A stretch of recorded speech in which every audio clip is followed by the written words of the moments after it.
Name one thing in your industry or profession that the general public would be shocked to know.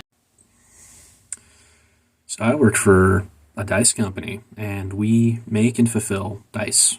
Um, there are two things I think that the public would be shocked to learn about what my industry does. One, on the fulfillment side of things, we're not Amazon. No company other than Amazon is Amazon. And so to expect the kind of fulfillment service that you get from Amazon from anyone else is really unrealistic and really unfair to the person. Most companies, even large corporations, don't have the kind of capacity, manpower, or supply chain to be able to do what Amazon does. So don't expect and get upset when you don't have tracking information within 24 hours and the stuff isn't getting to you the next day when you ordered from someone other than Amazon, because they're not Amazon. Amazon only does that because they're really shitty to their employees and they have stuff literally everywhere. If you're ordering from a company on the East Coast and you live on the West Coast, it's 3 days to get it shipped to you via mail if you're in the US. And if you're going internationally, it's even longer, unless you're willing to pay a lot more money. So don't expect stuff like that. Just assume that it's going to take a little bit and that they're getting it to you as fast as they can. They're not neglecting you, I promise.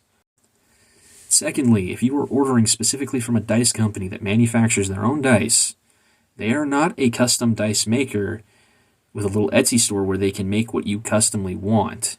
You are buying the product that is already made on their site. Don't ask them to change it because they can't.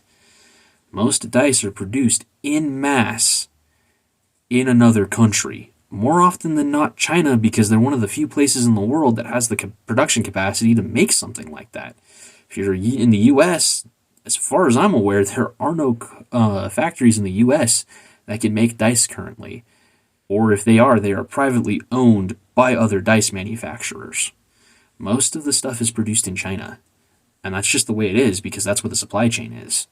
So again, don't ask them to change things, and be aware stuff has to be produced in China. And if you're not okay with that, go buy from custom dice makers. They need the support as much as a corporation of any kind does. So yeah, keep those things in mind.